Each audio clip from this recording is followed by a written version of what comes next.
नमस्कार मित्रों, स्वामी विवेकानंद विद्यालय में एक बार फिर से आपका स्वागत है। आज मैं आपको कक्षा 7 में विषय हिंदी में चैप्टर नंबर 3 कुत्ते की वफादारी, यह पाठ आज हम देखने वाले हैं। जो यह पाठ है आपको कहानी के रूप में दिया गया है।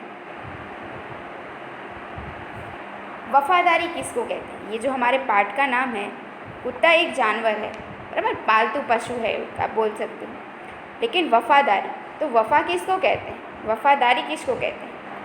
बराबर, ये जो वफ़ादारी है, वफ़ा है, वो एक इंसान का एक गुण है, बराबर। लेकिन शायद आजकल हमें ये इंसानों में बहुत ही कम देखने को मिलती है। ठीक है, तो इसमें एक कुत्ते की बात की गई है जो वफ़ादारी है। तो लेकिन ये वफ़ा शब्द होता क्या है, उसका अर्थ क्या होता है?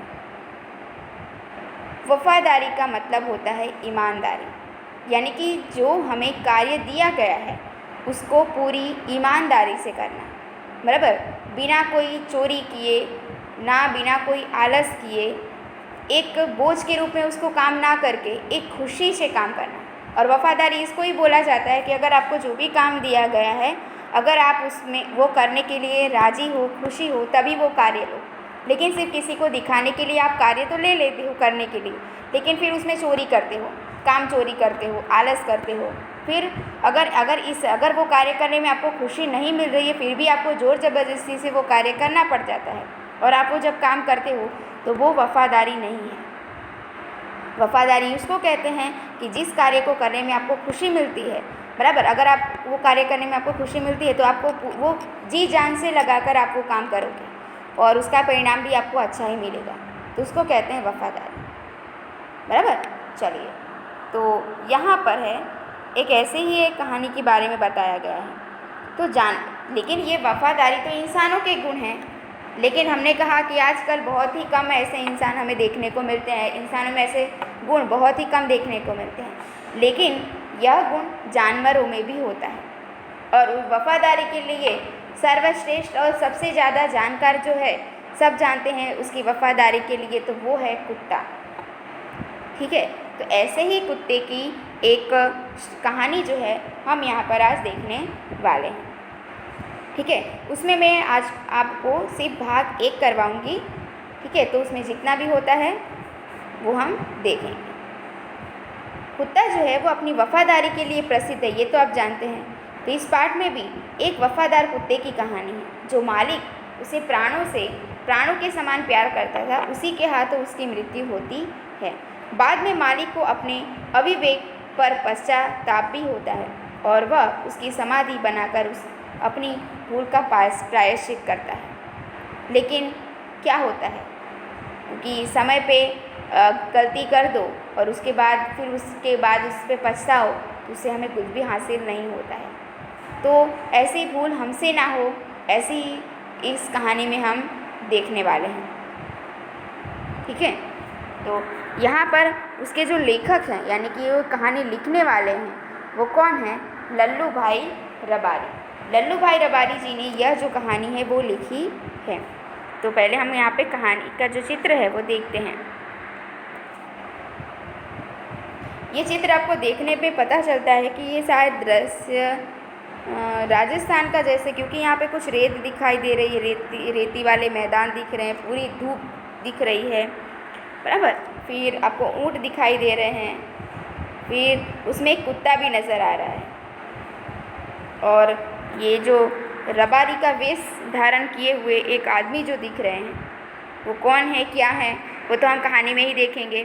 तो चित्र का यही है, यहाँ पर ये जो पूरा चित्र है, ऐसा ही जो चित्र है वो हमें दिखाई दे रहा है। चलिए, तो कहानी पे शुरू करते हैं। इस कहानी के जो लाइन है वो मैं आपको गुजराती में भी समझाती जाऊँगी, तो आप ध्यान से सुनिएगा। चलिए, पुराने ज़माने में व्यापार का सामान लाने जाने का काम बंजारे करते थे। बंजारे, बराबर, बंजारे का एक कार्य होता है कि वो एक जगह पे स्थिर नहीं रहते हैं, वो एक जगह से दूसरी जगह अपना जो कार्य होता है वो एक जगह से दूसरी जगह आते जाते करते रहते हैं। ठीक है, तो उस समय में क्या होता है, व्यापार का सामान एक जगह से दूसरी जगह ले जाना होता है, तो वो बंजारे जो लोग थे वही करते थे। अर्थात जूना जमानाમાં વેપારનું સામાન લાવવા લઈ જવાનું કામ वणजारा करता हता। एक बंजारा था, यानी कि एक वणजारो हतो।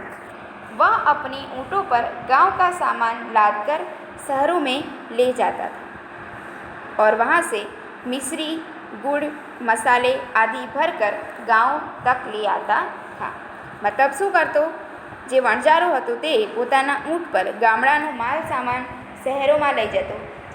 જે ગામડામાં જે પેદા થવાનું અનાજ હોય, દૂધ હોય, બરાબર, જે બી કંઈક વસ્તુ હોય તે પોતાનું જે વસ્તુ હોય તે બહાર લઈ જતો શહેર સુધી, અને ત્યાંથી શહેરમાંથી ગામની જે જરૂરિયાત, જે ગામડામાં જેનું ઉત્પાદન નહીં થઈ શકતું હોય એવી જરૂરિયાતની વસ્તુ જેમ કે ખાંડ, ગોળ, મસાલા એ બધું ભરીને એ ગામડામાં લઈ આવતો। लाखों का व्यापार था उसका, इसलिए लोग उसे लाखा बंजारा कहते थे। बराबर, એ આ કામ કરતો એટલા માટે તેનો એક લાખો રૂપિયાનો બિઝનેસ ચાલતો હતો, એટલા માટે લોકો તેને લાખો વણઝારો એમ કહેતા હતા। लाखा के पास एक सुंदर कुत्ता था। कुत्ता बड़ा वफादार था। लाखा पासे શું? એક સુંદર કૂતરો પણ હતો અને તે ખૂબ વફાદાર હતો। रात को वह बंजारे के पड़ाव की रखवाली करता था। अगर चोर लुटेरे पड़ाव की तरफ आते दिखाई देते तो कुत्ता भौंक भौंक कर उन्हें दूर भगा देता था। કૂતરો શું કામ કરતો હતો કે જ્યાં, એટલે કે રાત્રે વણઝારાનો જે પડાવ, યાની કે જે વણઝારો જ્યાં રહેતો હતો, મતલબ કે એને વણઝારો એટલે કે કોઈ બી જગ્યાએ એને રહેવાની જરૂરિયાત થઈ જતી, ગમે ત્યાં એને રોકાવો કરવો પડતો, તો જ્યાં પણ એ રોકાવો કરતો ત્યાં એનું જે બાંબુ અને એક તંબુ બાંધવામાં આવતો હતો બાંબુ દ્વારા, તેનું તે આખી રખવાડી કરતો। કોણ? કૂતરો। અને જો ચોર કે લૂંટેરાની આસપાસ પણ એને લાગે કે કોઈ અજાણ્યું વ્યક્તિ એની આસપાસ દેખાય છે તો તેને ભૂંકી ભૂંકીને દૂર સુધી ભગાડી આવતો। बंजारा अपने कुत्ते की वफादारी से बहुत खुश हुआ था। જે વણઝારો હતો એ પોતાના કૂતરાની આ વફાદારીથી ખૂબ જ ખુશ હતો। एक बार बंजारा व्यापार में मार खा गया और रुपयों की ज़रूरत आ पड़ी। क्या होता है कि एक वक्त वणजाराने વેપારમાં ભારે ખોટ થઈ અને એને ખૂબ જ રૂપિયાની જરૂર પડી।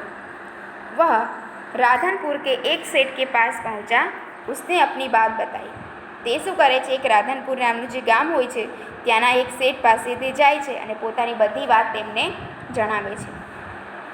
सेठ ने कहा, रुपया तो मैं तुम्हें दे दूंगा, मगर उसके बदले में तुम क्या गिरवी रखोगे? શેઠે શરત મૂકી, રૂપિયા તો હું તને આપી દઈશ, પરંતુ પૈસા મારી પાસેથી તો હું નહીં આપી શકું। તારે એના માટે શું કરવું પડશે? તારી કોઈ પણ કિંમતી વસ્તુ હશે તે તારે અહીંયા મારે ત્યાં ગીરવી મૂકવી પડશે। ગીરવી શબ્દનો અર્થ તો તમને ખબર જ છે કે પોતાની કોઈ પણ જે મૂલ્ય વસ્તુ હોય છે, જેમ કે ઘરેણા કોઈ મૂકે છે અને એના બદલે એને પૈસાની જરૂર હોય તે પૈસા લે છે અને જ્યારે પૈસા એને પરત ચૂકવી દેશે તે પોતાના ઘરેણા પાછી મેળવી લેશે। એવી જ રીતે આજે લાખો વણજારા પાસે બી એવી કોઈક વસ્તુ એને ગીરવી મૂકવા માટે એ શેઠ છે એ કહે છે। लाखा बोला, सेठ जी मेरे पास फूटी कौड़ी भी नहीं है। લાખો શું કહે છે કે શેઠજી મારી પાસે તો કંઈ જ નથી, ફૂટી કોડી પણ નથી। मैंने व्यापार में सब कुछ खो दिया है। मेरी ज़बान पर विश्वास रखें और मुझे रुपए दे दीजिए। मैं आपकी पूरी रकम सूद समेत 1 साल में ही चुका दूंगा। क्या कहते हैं? શું કહે છે અહીંયા જે લાખો વણજારો છે તે કહે છે કે મેં મારા વેપારની અંદર સર્વસ્વ ખોઈ દીધું છે, યાની કે વેપારની અંદર મેં મારું બધું જ ગુમાવી દીધું છે। મારા વચન પર જો તમને વિશ્વાસ હોય તો મને રૂપિયા આપો, હું આપની પૂરેપૂરી રકમ વ્યાજ સહિત તમને 1 જ વર્ષમાં ચૂકવી દઈશ। बराबर, यह क्या कहता है? जो लाखा बंजारा है वह कहता है कि आप मेरी ज़बान पर विश्वास रखिए तो आप मुझे पैसे दीजिए, ये मैं सूद समेत यानी कि पूरी ब्याज के सहित मैं आपको ये 1 साल के अंदर आपकी पूरी रकम चुकते कर दूँगा।